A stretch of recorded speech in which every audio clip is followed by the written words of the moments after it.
Senhor meu Deus, meu Pai, esta noite, Senhor, estamos dedicando a Ti, Pai, nesse culto de ação de graças, trazendo a memória, Senhor, como sempre trazemos na reunião do Teu povo, trazendo a memória, Pai, a vida, o ministério, o amor de Cristo, que Ele derramou por cada um de nós. Derramou de forma tal, Senhor, que derramou até mesmo o Seu próprio sangue, o Seu sangue, Senhor, que nos lava do pecado. Que esta noite, Senhor, possamos trazer à memória esse grande amor, que possamos trazer à memória o poder que tem no nome de Jesus, em que todas as coisas no céu, na terra e debaixo da terra se sujeitam e clamam e confessam que Jesus Cristo é Senhor, para a glória de Deus Pai. Que possamos trazer à memória, Senhor, o poder de Seu sangue, que nos lava de todo o pecado e nos torna mais alvos do que a neve. Que possamos trazer à memória cada ensinamento do Senhor Jesus esta noite, para, Senhor, buscarmos ser não segundo a vontade da carne, nem segundo a vontade do mundo, mas possamos ser, Pai, a imagem e semelhança do Teu Filho. Toca o nosso coração, para que nosso coração seja terra sarada, para que não haja pedregulhos, não haja espinhos, não haja terra batida, mas haja terra sarada, pronta para receber a Tua semente, pronta, Senhor, para fazer prosperar, germinar e dar fruto em nossa vida, e a vida também de todo aquele que é nosso próximo, de todo aquele que estiver ao nosso alcance. E desde já eu te agradeço, em nome do Teu Filho Jesus, amém. Glória a Deus. Aleluia. Amados, eu gostaria de falar um pouco sobre amor, né? Uma das coisas mais faladas acerca da palavra de Deus é sobre amor. Mas o que, pelo menos o que eu percebo, é que muitas vezes as pessoas confundem amor com paixão. Muitas vezes as pessoas confundem essas duas coisas, que apesar de parecerem a princípio serem parecidas, elas são bem diferentes no final das contas. A questão da paixão, ela é algo que é repentino, ela é algo que ela é geralmente intenso, né?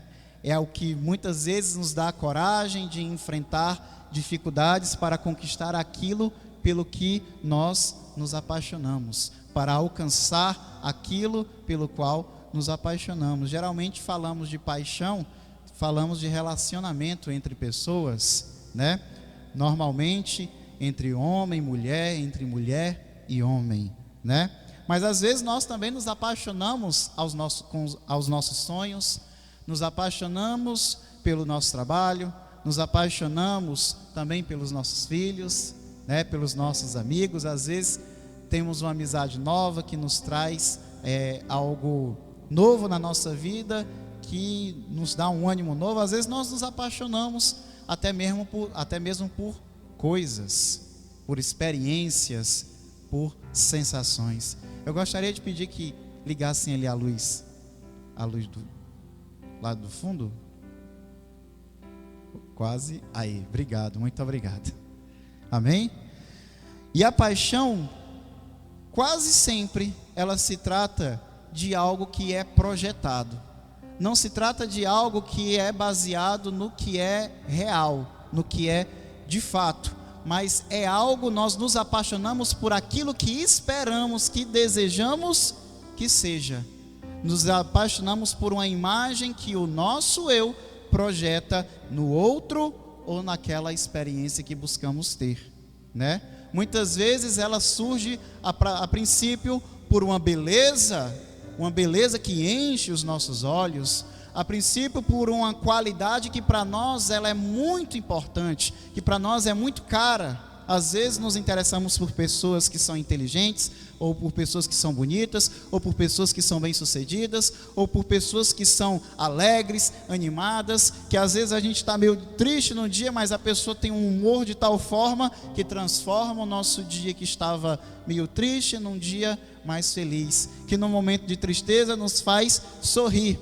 Nós nos apaixonamos por coisas específicas que para nós é interessante. seja beleza do rosto, do corpo, seja a inteligência, seja a personalidade, o humor da pessoa. Nos apaixonamos geralmente por uma característica que para nós é muito importante, e baseado nessa primeira característica, nós projetamos as demais coisas numa experiência que nós esperamos ter a partir dessa coisa, dessa pessoa ou dessa experiência por quem nós nos apaixonamos. Mas o que testa a diferença entre a paixão e o amor é o tempo. Sabia? O que vai provar a diferença de que se você está apenas apaixonado para aquilo que se você realmente está amando é o tempo. Porque o tempo, amado, o tempo ele traz a experiência verdadeira, real, não aquela esperada, não aquela projetada, mas a experiência real. O tempo ele coloca as mentiras por terra e as verdades começam a aparecer. Com o tempo você passa a não enxergar apenas as qualidades que para você é importante. Com o tempo você, apenas a beleza não é mais o suficiente, apenas a inteligência não é mais o suficiente, apenas o humor não é mais o suficiente. Com o tempo você percebe que existem outras características que pesam nesse relacionamento, nesse sentimento. O tempo vai provar as coisas. É a prova de fogo para tudo que temos, tudo que passamos. É o tempo. Tem até a historinha que faz tempo que o pastor não lê para nós, né? A historinha da Ilha dos Sentimentos, né? Não vou contar aqui, até porque eu não conseguiria contar da forma que o pastor conta. Mas no final da história que fala sobre a Ilha dos Sentimentos, que numa ilha que havia vários sentimentos, mas aconteceu uma tragédia natural lá, que fez com que aqueles sentimentos precisassem fugir da ilha, mas tinha o amor que ficou por último e ninguém ajudou. Até que no final apareceu um velhinho num barquinho que disse: amor, entra aqui que eu te levo. E a moral da história no final é que diz que apenas, e o amor quando chega no lugar seguro, ele pergunta para a sabedoria, né? Sabedoria, quem foi aquele único que me salvou? Aquele velhinho, a única pessoa que me salvou, enquanto todos os outros estavam ocupados para me ajudar, apenas aquele velhinho me ajudou. Quem é ele? E a sabedoria fala para o amor dizendo: aquele ali é o tempo, porque somente o tempo pode fazer compreender o amor. Por que eu estou falando de paixão e amor? Eu quero perguntar para você: Deus está apaixonado por você ou Deus te ama? Você crê que Deus te ama? Você crê que Deus te ama? E você? Você está apaixonado por Deus ou você verdadeiramente ama a Deus? Como é que nós sabemos que Deus não está meramente apaixonado por nós, mas Ele verdadeiramente nos ama? Como é que sabemos? Porque Ele nos conhece intimamente, não é verdade? Ele nos conhece melhor do que nós mesmos. Às vezes nós mentimos para nós mesmos, não é verdade? Mas Deus nos conhece além das mentiras, Deus nos conhece além das máscaras, Deus nos conhece além da aparência, Deus nos conhece além dos muros que levantamos em nossa volta tentando nos proteger. Deus nos conhece no íntimo, no verdadeiramente do que nós somos. Deus nos conhece. Todas as suas e as minhas qualidades, todas as nossas capacidades, Ele conhece. Tudo aquilo que Ele nos preparou para que nós fôssemos, Ele nos conhece. Mas Ele também nos conhece nas nossas fraquezas. Ele conhece também nos nossos defeitos. Ele conhece também no momento em que Ele é fiel e nós não somos. Ele nos conhece no momento em que desistimos de continuar. Ele nos conhece no momento em que nós temos preguiça de servi-lo. Ele nos conhece quando nós não temos o amor suficiente para perdoar quem nos ofendeu, enquanto Ele deu o seu Filho para morrer por nós. Ele nos conhece intimamente. E apesar de todos esses nossos defeitos, que eu não conseguiria enumerar, pois levaria uma quantidade de tempo indeterminado para enumerar cada defeito do ser humano, seria difícil enumerar até apenas os meus, quanto mais os defeitos da raça humana como um todo. E com certeza, se eu tentasse enumerar, eu não conseguiria falar nem 10% deles. Mas apesar de todos os nossos defeitos, de todas as nossas fraquezas, apesar disso tudo, Deus continua nos amando. Você crê que Deus continua te amando?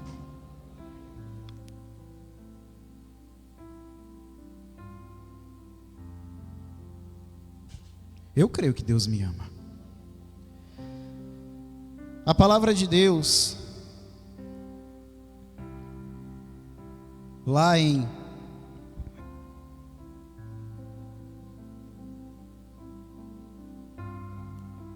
Romanos capítulo 8, volte um capítulo aí na sua passagem que você abriu.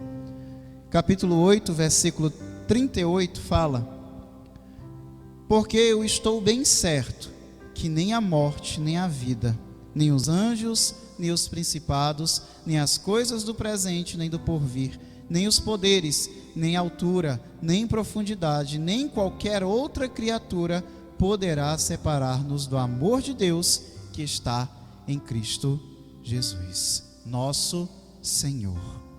Nada poderá nos separar do amor de Deus. Nada poderá nos separar do amor de Deus. Quem crê? Nada poderá nos separar do amor de Deus.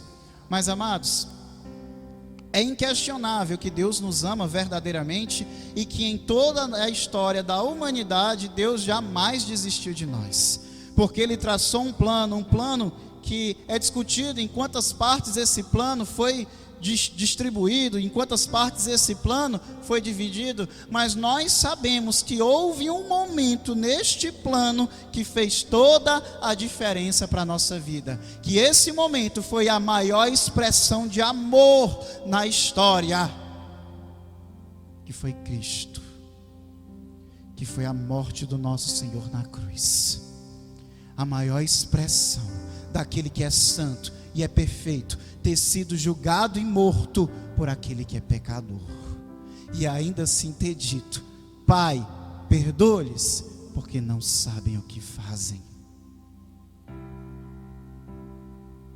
Perdoa-os, porque não sabem o que fazem. É inquestionável esse amor por nós, mas eu quero trazer a reflexão aqui. E o nosso amor por Deus, será que ele é questionável? Ou será que ele é real, que ele é verdadeiro? Será que aquilo que temos para com o Senhor é verdadeiramente o amor? Ou apenas estamos apaixonados por uma projeção que criamos de Deus no nosso coração, nos nossos pensamentos?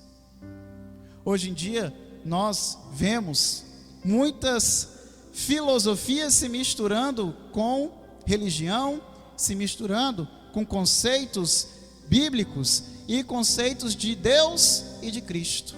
Nós vemos pessoas dizendo: Jesus me aceita assim como eu sou, Jesus me ama assim como eu sou. Ele ama assim, do jeito que você é, mas não se baseie no Cristo que você espera que Ele seja, mas se baseie no Cristo que de fato é.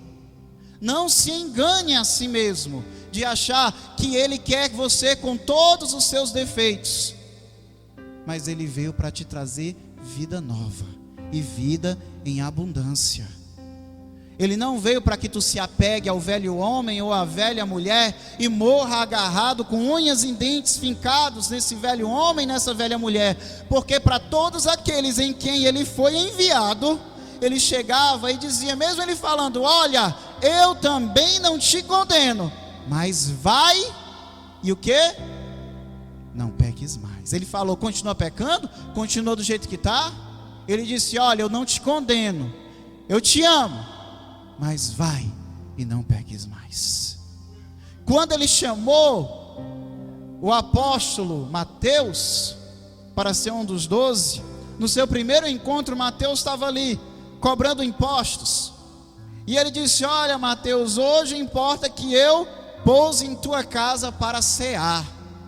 E chegando lá na casa de Mateus, publicano, cobrador de impostos, que era extremamente repreendido, rejeitado pela sociedade judaica, porque um publicano, ele era um funcionário romano escolhido do meio dos judeus, para cobrar dinheiro do seu próprio povo em favor do império que tinha dominado aquela nação. Ou seja, ele era considerado um pecador e, mais do que isso, um traidor do povo israelita, um traidor do povo judeu. Mas Jesus chegou para aquele que era rejeitado por todos e disse: olha, importa que hoje eu pouse em tua casa para cear. E ali, quando ele chegou, Jesus, na casa de Mateus, a palavra fala, se eu não me engano, lá em Mateus 9, a partir lá no versículo 13, aqueles homens, a comunidade, a sociedade começava a falar: o que faz esse profeta na casa de um homem pecador? E Jesus, sabendo o que se passava nos pensamentos deles, Jesus disse: olha, os sãos não necessitam de médico, e sim os doentes. Ide e compreendei o que significa: misericórdia eu quero e não sacrifícios. Pois não vim chamar justos, e sim pecadores, para que se arrependam. Para que se arrependam. Quem se acha muito santo, muito justo, muito cheio das qualidades da santidade, Jesus não veio para esse. Porque aquele que se acha cheio da santidade, como pode esperar desse querer algo do Senhor, se ele já acha que é dotado de muita santidade? Só necessita de Cristo aquele que carece dele, quem carece do Senhor. A palavra também fala lá em 1 Coríntios, capítulo 12, fala que Deus dá muito mais glória àqueles que necessitam dela. Quem necessita da glória do Senhor? Quem necessita da glória do Senhor? Quem necessita da glória do Senhor? Eu necessito todos os dias. Todos os dias da minha vida eu necessito da glória de Deus na minha vida. O que seria de mim sem essa glória na minha vida? É a única coisa que me dá sentido de viver. É cada dia buscar a glória do Senhor. E eu dou glória a Deus por esses momentos que vivemos agora, amados. Os momentos em que os meus irmãos se reúnem comigo para adorar a Deus. Porque é quando nós nos juntamos para adorar a Deus que o Senhor derrama seu Santo Espírito sobre nós. E aonde o Espírito Santo de Deus está, aí há liberdade. E aonde o Espírito Santo de Deus está, aí há renovo, aí há avivamento, aí há libertação, aí há prosperidade, aí há transformação,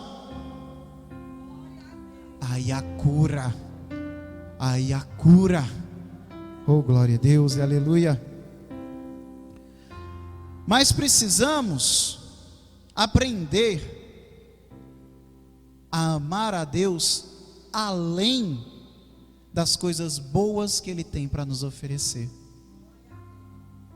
Precisamos amar a Deus além de quando estamos precisando que Ele nos cure, além de quando precisamos que Ele abra uma porta para que nós possamos prosperar, além de quando estamos tristes, seja por uma doença, de uma depressão, de uma ansiedade, e precisamos que eles nos sarem na alma, na mente, no coração.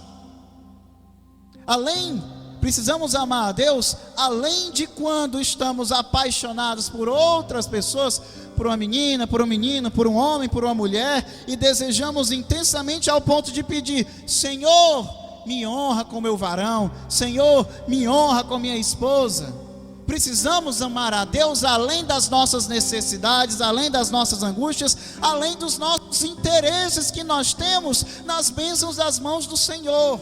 Precisamos amar a Deus por completo, porque Ele diz: no mundo tereis aflições, mas tende bom ânimo, eu venci o mundo.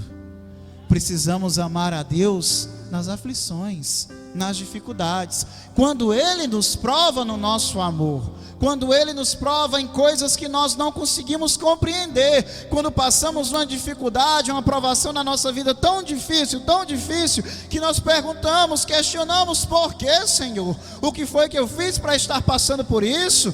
Qual é o sentido? Qual é o objetivo dessa prova?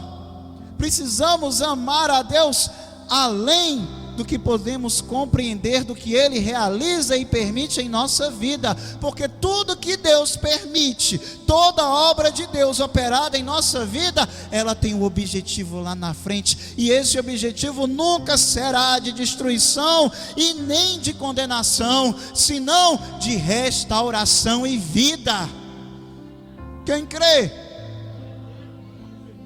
Muitas vezes Deus opera hoje numa provação de forma dura, para amanhã nós vivemos algo muito melhor.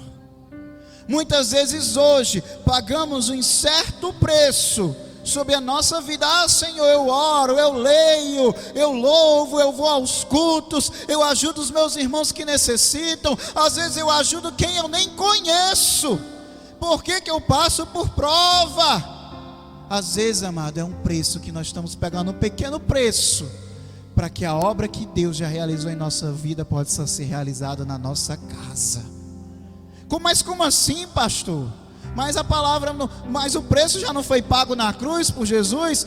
Mas o apóstolo Paulo fala, que ele diz: completo na minha carne as aflições de Cristo, por causa da igreja. Ainda existe uma cruz, amados. Ainda existe aflições. Quando Jesus fala para que nós possamos tomar o seu jugo, e quando ele fala que o seu fardo é leve, o seu jugo é suave, ele não está falando para apenas nós dividirmos a nossa carga com ele, mas é para dividirmos a carga dele também conosco. O jugo não divide pendendo só para um lado, mas é para os dois. É assim que o apóstolo Paulo fala lá em Filipenses, para seu amigo Timóteo, chamando ele, assim como às vezes eu chamo a minha estimada irmã Marilene, brincando, ele chama meu fiel companheiro de jugo. Quem tem sido fiel companheiro de jugo do Senhor Jesus? Ou você só está empurrando o peso para o lado dele? Não, toma aí, Senhor, tu não disse que tomai de mim o meu fardo e o meu jugo? Toma aí, pega aí o meu peso, pega aí. Enquanto ele fala: quem quiser vir após mim, negue-se a si mesmo, tome a sua cruz e siga-me, Não é me dê a sua cruz, não, é tome a sua cruz que ele fala. Tome a sua cruz e siga-me. Mas hoje em dia ninguém quer pagar preço. Ninguém quer pagar preço. Ninguém quer fazer a obra. Sempre deixam para depois, para um outro momento, para uma outra fase. Às vezes a luta é difícil, pastora? Às vezes é difícil, Às vezes a gente pensa em desistir, não pensa? Não vou aqui bater no peito, eu nunca pensei em desistir, porque eu sou capacitado. Não, amados, a gente pensa muito em desistir. Mas cada vez que eu penso em desistir, eu fecho os meus olhos e eu contemplo a cruz. E eu me lembro que na véspera da morte do meu Senhor, Ele subiu ao monte com seus amigos mais íntimos, e Ele queria apenas acompanhando os seus amigos mais íntimos para orar, para viver os seus últimos momentos antes de padecer na cruz. Mas os seus amigos dormiram. Seus amigos não compreendiam que ele viveria horas depois. Eles dormiam e Jesus chegava: meus amigos, não podem dedicar 1 hora sequer de oração comigo?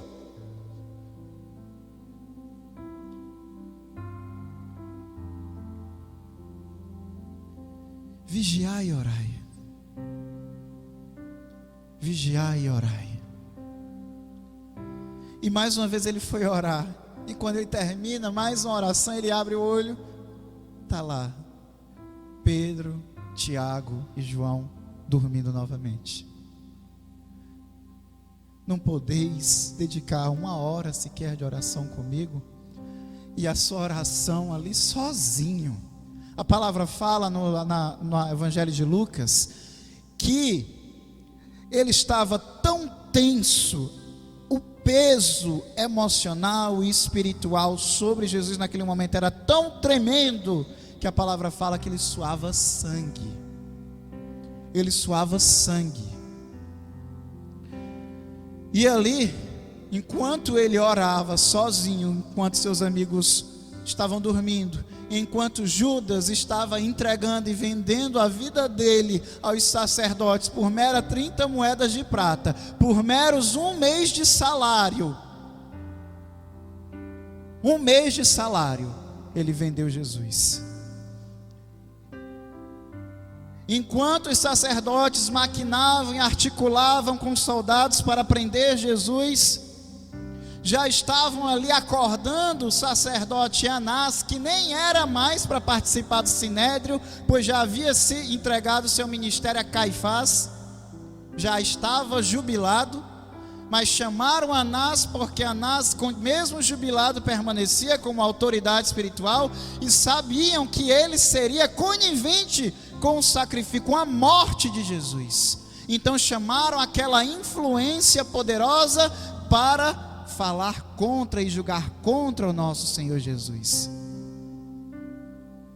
já maquinando tudo, porque Jesus nunca passou por um julgamento justo,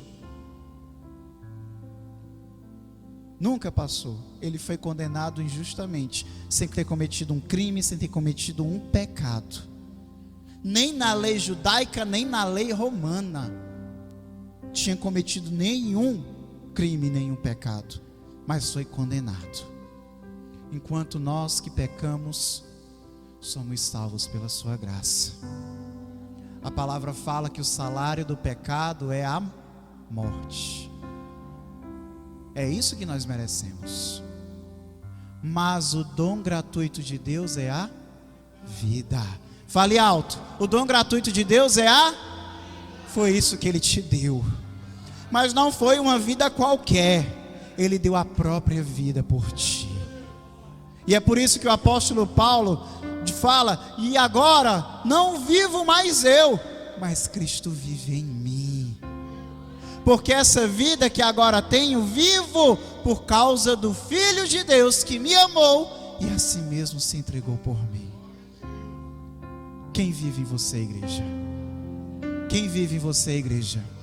Quem vive em você, igreja? Jesus! Jesus! Jesus! Oh, glória a Deus e aleluia! Ali, horas antes de ser crucificado, orando sozinho, com medo, porque Jesus ainda não tinha sido glorificado naquele momento, mas ele ainda era homem, ele era carne naquele momento. Lá em Romanos 8, a palavra fala que Deus condenou o pecado na carne, porque Jesus venceu foi na carne. Ele ainda não tinha sido glorificado, muito menos ressurreto naquele momento. Ele estava na semelhança da carne pecaminosa, na semelhança da minha e da sua carne, com as nossas mesmas fraquezas, com os nossos mesmos medos, sentindo a mesma dor que sentiríamos, o mesmo medo que sentiríamos se soubesse que no dia de amanhã seríamos mortos de forma terrível, depois de horas de tortura e de humilhação.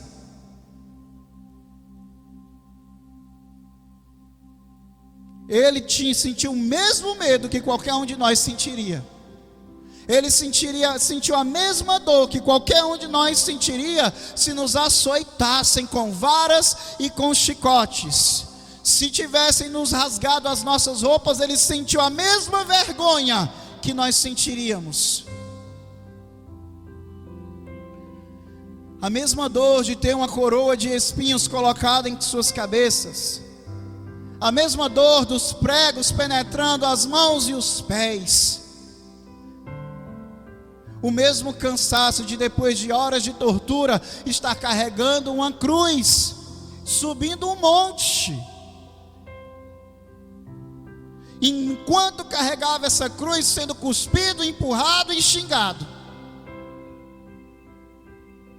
Imagina, você está sofrendo a maior das dores por amor e está sendo cuspido, chutado, empurrado e xingado por aqueles que você ama.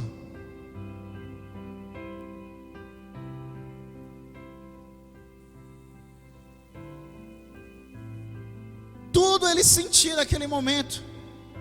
E ele disse, no auge do seu temor, ele disse, suando sangue, disse: Pai, se possível, afasta de mim este cálice, mas que não seja feita a minha vontade, e sim a tua.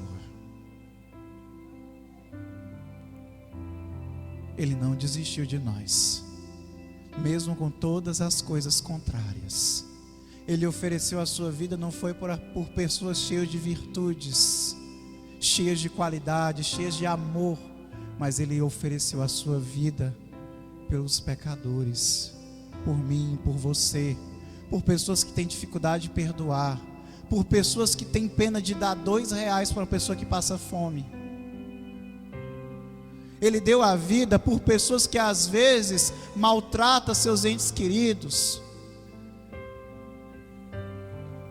Ele deu a vida por pessoas que se preocupam mais com a chinela que calça do que com o alimento que a sua família, os seus amigos estão comendo, ou com a falta desse alimento. Se preocupa mais no que o seu pé está pisando do que o seu próximo, se ele tem comida ou não.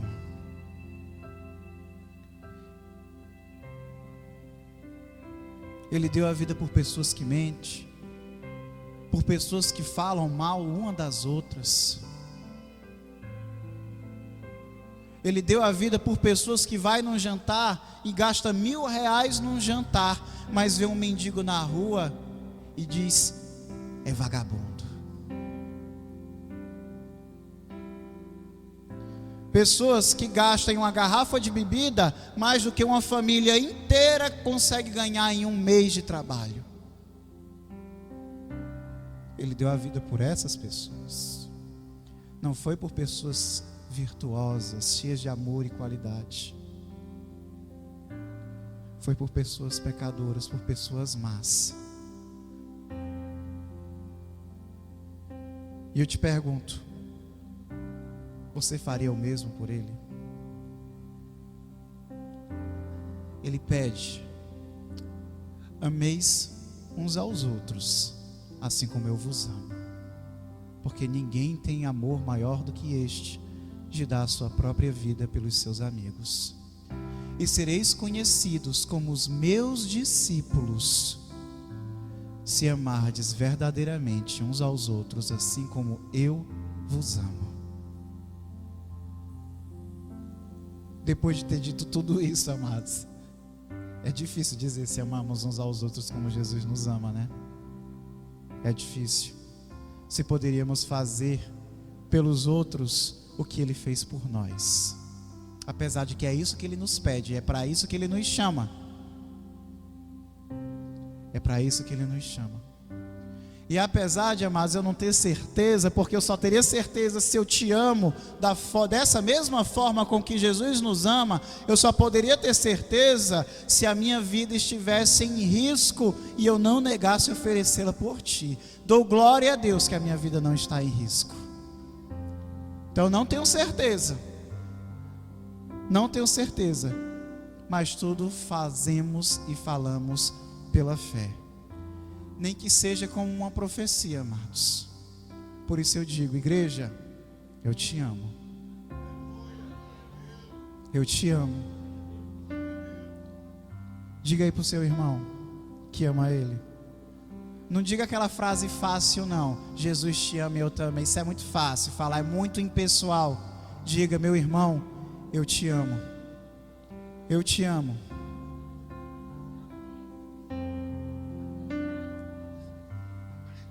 Ô irmã Fabiana, eu te amo, irmã.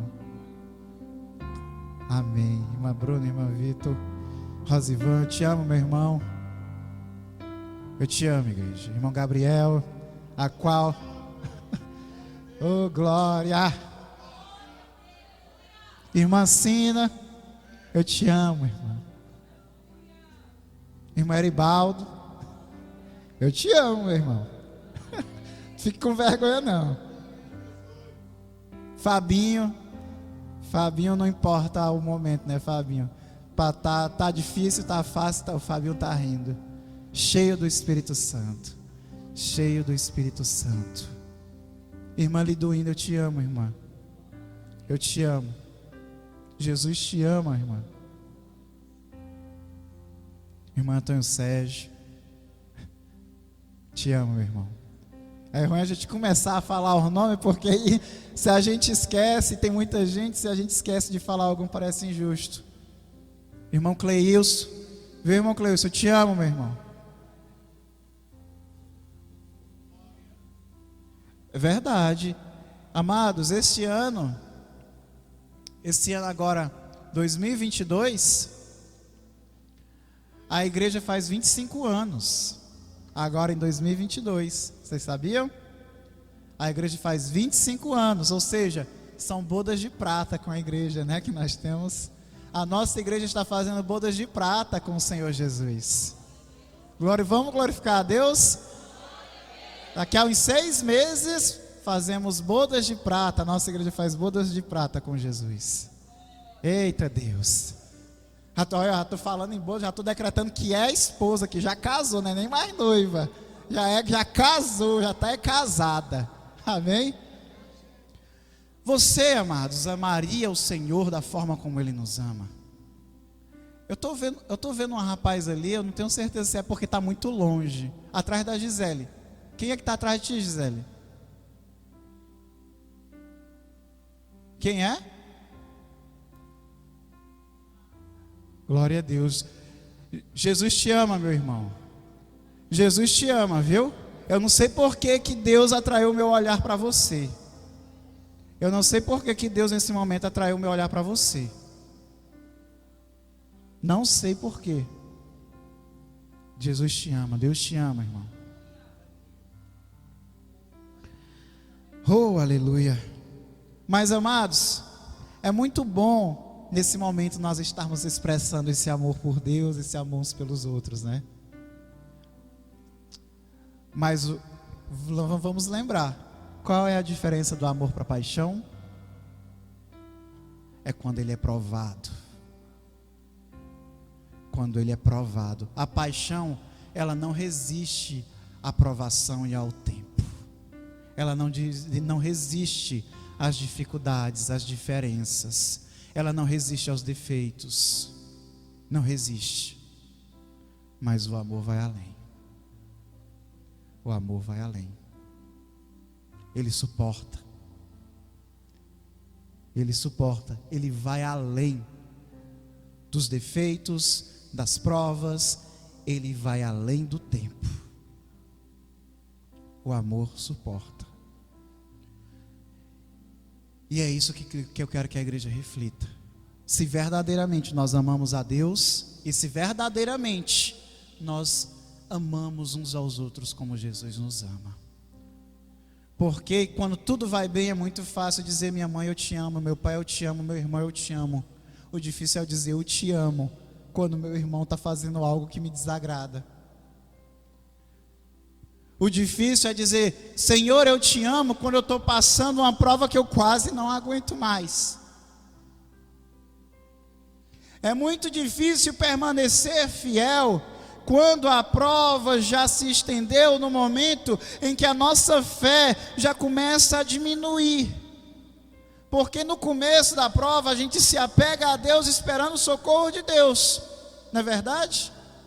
Mas às vezes a prova ela se estende por um período em que nós já começamos a duvidar desse socorro. Começamos a duvidar desse socorro. E amado, eu não vou dizer que você está errado por isso não, que isso é muito ruim, porque até mesmo o profeta Elias chegou a pedir a morte quando não suportou mais a perseguição de Jezabel. Mas no momento em que as forças de Elias acabaram, Deus o alimentou e Deus o fortaleceu. A palavra fala que com um único alimento ele caminhou 40 dias. Com a força de um único alimento. Quem quer receber esse alimento do Senhor? Quem quer ser alimentado por Deus? Oh, aleluia! No momento em que a prova se estende por um período que nós não conseguimos mais suportar, a nossa fé parece que ela começa a definhar. Mas a nossa fé, amados, não é baseado unicamente em uma expectativa de algo que é interessante para mim. A fé não é simplesmente isso. A fé não é simplesmente acreditar que Deus vai operar algo ao meu favor, que Deus vai me curar na minha doença, que Deus vai me prosperar nas minhas dificuldades financeiras, que Deus vai abrir as portas que eu preciso, que Deus vai me honrar no meu local de trabalho, que Deus vai me reconhecer no meu ministério. Não é baseado unicamente nisso. Isso é apenas uma parcela muito pequena do que significa a fé. Porque a fé, acima de tudo, amados, é ser fiel. É ser fiel, independente da dor, independente se Deus vai fazer ou se não vai fazer, se Ele vai abençoar ou se vai deixar de abençoar, se vai curar ou não. Independente disso, a fé vai além disso. A fé, as pessoas pregam muito na fé, sobre a fé hoje em dia, com essas teologias da prosperidade, falando que Deus vai te recompensar a tua fé com prosperidade, com riqueza, com emprego melhor, com carro novo, com viagem, com casa nova. As pessoas falam muito, mas a recompensa da fé, acima de tudo, ela é a salvação. Pela graça sois salvos mediante a fé, e isso não vem de vós, é dom de Deus. Efésios 2. Acima de tudo, amados, a recompensa da fé é salvação. Não é riqueza, não é dinheiro, porque não há riqueza no mundo do que pague o preço da tua e da minha vida. Não há. Não há. A fé, acima de tudo, é ser fiel, amados. E é isso que a gente vê, mas que muitos pregadores fogem de falar acerca da fé dos profetas, acerca da fé dos apóstolos. Fé essa que na grande maioria deles, o seu ministério terminou em morte. O ministério terminou em morte, mas não querem pregar. Querem pregar que a fé vai terminar num carro novo, numa casa nova, num salário maior, que Deus vai te levar para trabalhar nos Estados Unidos, na Europa. Não querem falar que aqueles que manifestaram a fé verdadeira muitas vezes terminaram em morte, morreram de formas terríveis e trágicas. Dos apóstolos, o único que não morreu condenado à morte, morreu de morte natural, foi o apóstolo João, mas morreu preso.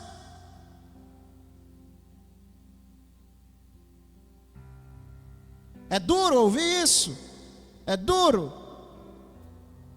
É duro. Mas a leve e momentânea tribulação em nada se compara com a glória que há de vir. Glória acima de toda comparação, não atentando os nossos olhos ao que se vê, e sim ao que se não vê, porque o que se vê perece, mas o que se não vê é eterno. Não olha para as pequenas riquezas dessa terra, e nada se compara com a glória que há de vir. Não há nada que você possa alcançar nessa terra que Deus não tenha infinitamente maior separado para ti na sua glória, no seu reino. E é isso que nós temos que buscar.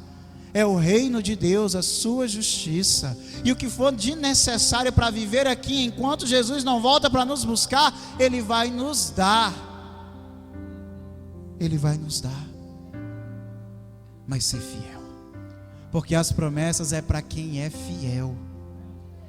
não é amar a Deus apenas quando tudo vai como eu gosto, quando tudo é do meu agrado, mas é amar a Deus em espírito e em verdade, de todo o meu ser, de todo o meu entendimento, com todas as minhas forças, com todo o meu coração, me entregando completamente ao Senhor, quando Ele está me abençoando, enquanto Ele está me provando, quando Ele me aceita do jeito que eu estou, mas quando Ele me prova para que o meu caráter também mude, para que eu possa refletir a sua imagem em mim,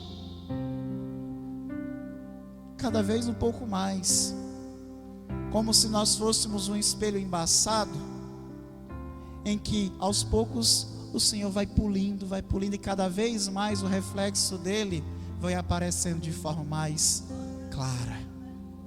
De forma mais clara. Às vezes, para polir um espelho, quando ele está muito arranhado, às vezes é preciso passar uma lixa. Primeiro uma lixa grossa, para tirar os riscos mais profundos. Quando você vai também fazer ali o polimento do carro, você sabia que o polimento trata-se de um produto abrasivo que ele tira uma camada bem fina, superficial da tinta, que é para, junto com essa camada superficial, ele mostrar ali a tinta como nova novamente. Às vezes é uma lixa grossa. Depois dessa lixa grossa, para tirar os riscos, os arranhões mais profundos, as cicatrizes que ficaram mais profundas no nosso eu, depois dessa mais grossa, vem uma um pouco mais fina, para tirar os riscos que essa lixa grossa deixou. E aí depois dessa vem outra mais fina, mais fina, mais fina, mais fina. Daqui a pouco a lixa ela é tão fininha, que você não consegue ver mais risco nenhum. Você vê apenas o brilho do Senhor na nossa vida.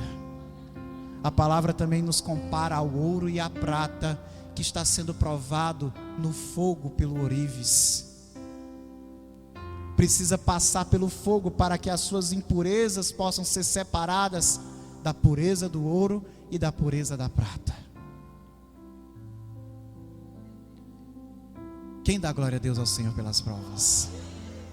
Quem ama ao Senhor nas provas? Vou ler aqui uma passagem, amados, lá em Romanos capítulo 9. Romanos 9.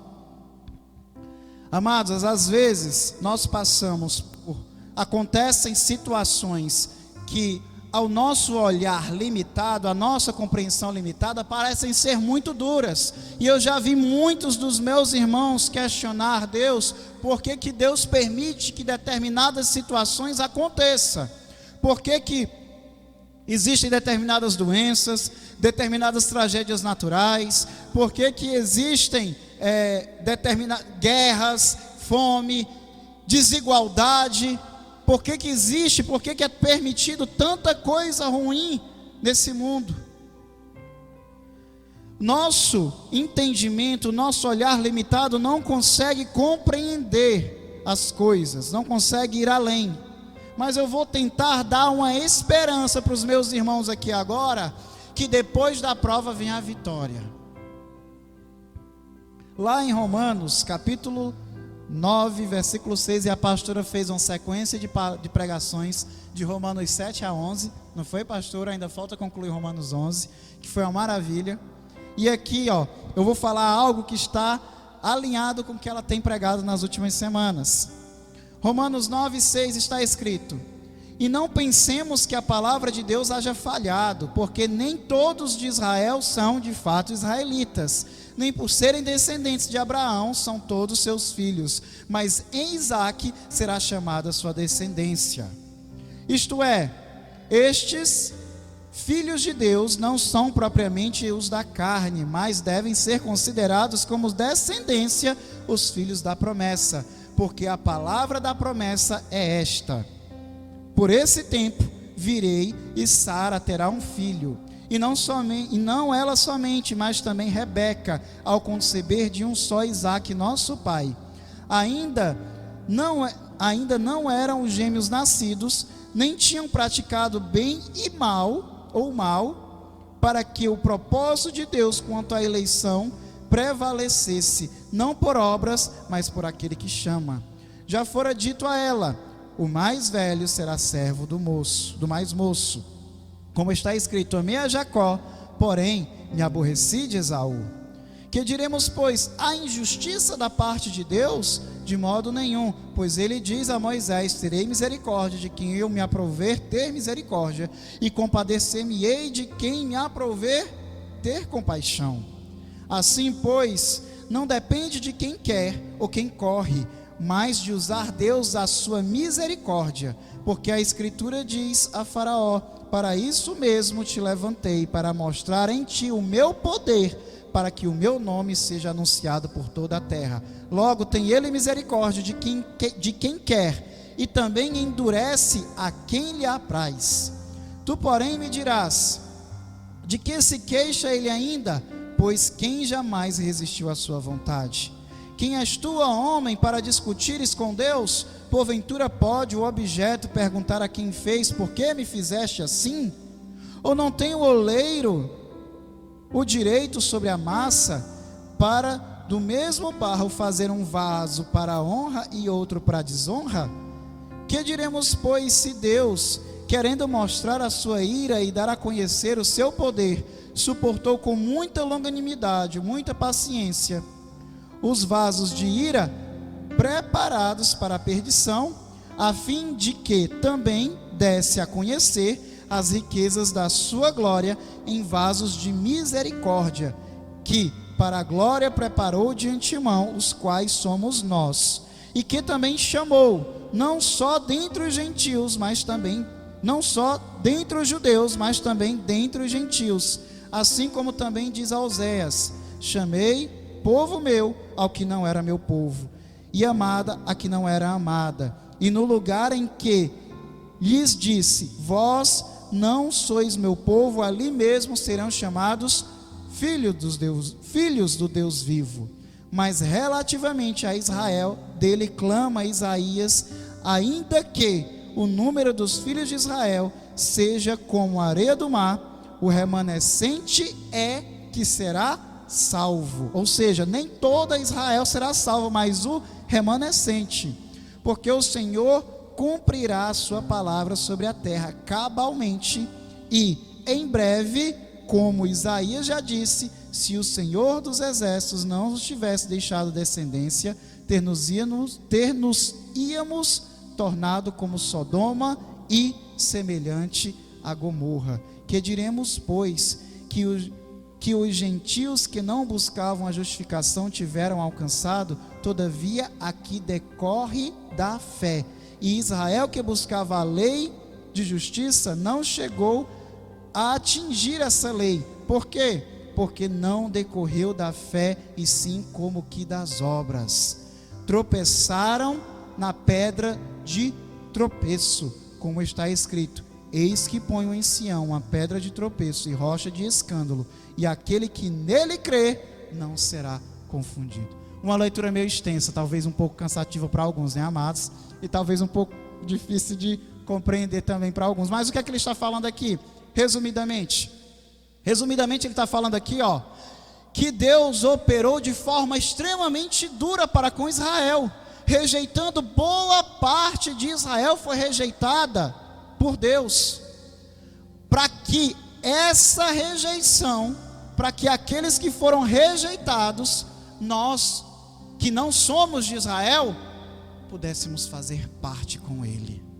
Assim como está lá também, quando o Senhor fala em Romanos 11, que ele diz que da oliveira, da videira verdadeira, Deus cortou fora alguns ramos, para que da oliveira brava pudessem ser da figueira brava pudessem ser enxertados ramos de fora.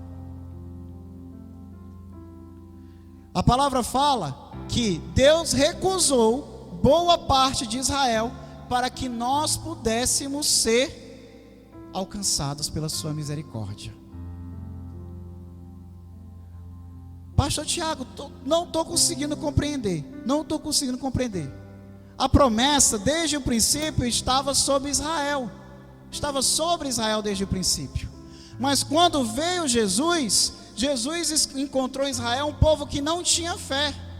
E de repente ele encontra naquele povo que não era de Israel, ele se encontra com uma mulher cirofenícia, que estava com a filha endemoniada, e mesmo Jesus dizendo que não ia curar, não ia libertar a filha dela, a mulher cirofenícia continuava falando com o Senhor Jesus.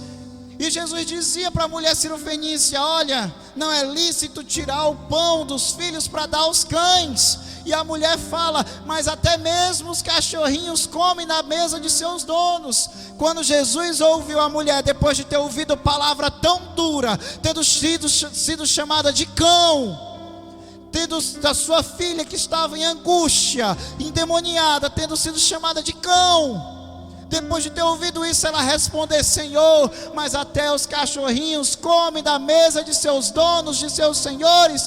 Jesus fala: oh mulher, grande é a tua fé, vai, a tua filha está sã, a tua filha está salva, porque ela não se rendeu à prova, ela tinha fé.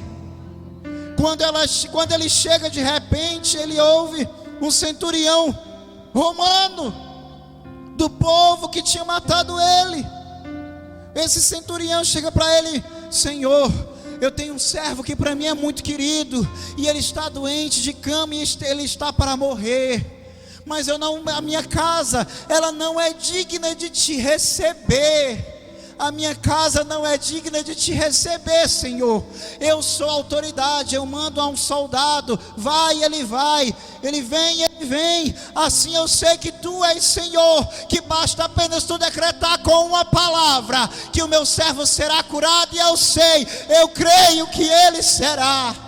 Quando Jesus ouviu um romano falar isso, ele disse: olha, nem toda Israel eu encontrei homem de tamanha fé. Enquanto ele multiplicava pães e peixes para alimentar 5.000 pessoas, 5.000 homens, e quando ele passa a pregar, eles dizem: Senhor, dura essa tua pregação, quem poderá resistir, quem poderá suportar pregação tão dura? E foram embora e abandonaram, só queriam os peixes, só queriam os pães, só queriam as multiplicações, mas a palavra de vida eterna não queriam, o seu próprio povo. E Jesus olha para os seus discípulos, diz: olha, eles me abandonaram, e vocês também vão embora, também vão me abandonar? E o apóstolo Pedro fala: Senhor, para quem iríamos, Senhor, se só tu tens as palavras de vida eterna? Só tu tens as palavras de vida eterna. Temos visto e conhecido que tu és o ungido do Senhor. Quem quer as palavras de vida eterna? Elas são duras. As palavras são duras. A multidão de 5.000 não suportou, só 12 suportaram. Os fiéis, que mais do que os pães e os peixes, mais do que as multiplicações, eles queriam a vida eterna. Eles queriam a vida eterna. Deus operou de forma duríssima para com Israel, para que ele pudesse operar de misericórdia hoje para conosco. As pessoas que não têm compreensão, não têm fé o suficiente, quando lê o Antigo Testamento e vê a forma dura como Deus operava naqueles tempos, questiona: que Deus carrasco, que Deus terrível, como eu posso adorar e servir um Deus como esse? Esse Deus que no passado operou de forma tão dura, hoje opera com uma graça infinita e abundante sobre a nossa vida, uma graça que se renova de dia em dia, uma graça que derramou o sangue de Jesus por nós.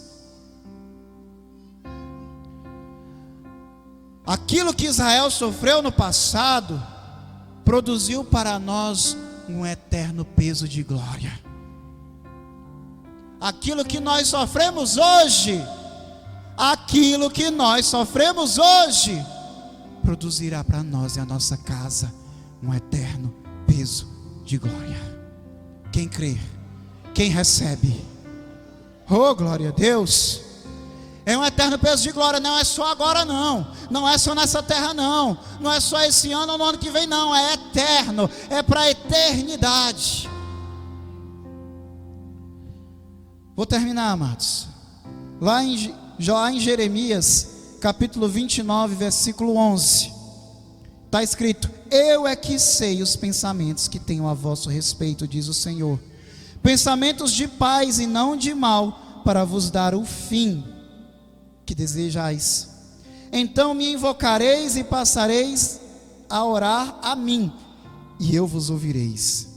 Buscar-me-eis e me achareis quando me buscardes de todo o vosso coração. Quando vão achar o Senhor? Quando buscar o Senhor de todo o vosso coração. Oh glória a Deus. Deus é bom? Deus é bom? Tem uma palavra também que fala, acho que é de Isaías, infelizmente eu não separei aqui, mas acho que é Isaías 30 e alguma coisa, eu acho, 39, alguma coisa assim, que fala que mesmo a mãe que está amamentando se esquecer do seu filho, mesmo que essa mãe se esquecer do seu filho, a palavra fala, Deus diz: eu todavia não me esquecerei de ti, pois te tenho gravado na palma de minhas mãos. Quando tu chorar e pensar que Deus está te esquecendo, Deus não se esquece de ti. Deus não se esquece de ti. Suporta só mais um pouco. Só mais um pouco. Não para. Continua caminhando. Continua dando um passo, um atrás do outro, mas não retrocede, não desvia do caminho, não para no caminho que tu está. Continua dando um passo atrás do outro na direção do Senhor, rumo ao alvo que é Cristo. Continua pelejando. Se necessário, como a mulher do fluxo de sangue, que você não consegue mais se erguer para continuar andando, se arraste, mas continue, não desista, porque Deus está te esperando logo adiante, para te entregar a bênção que Ele tem separado para ti. Para te entregar, mais a bênção só vem depois da prova, a vitória é só depois da luta, a terra prometida é só depois do deserto, e a glória precisa sair da caverna. Continua. A prova não é para te destruir, mas sim para te aperfeiçoar. Quem recebe glorifica ao Senhor. Eu recebo em nome de Jesus. Dou glória a Deus pela vida dos meus irmãos e agradeço aqui a oportunidade que eu tenho de trazer essa palavra. Que Deus abençoe a vida de vocês, meus amados. Amém.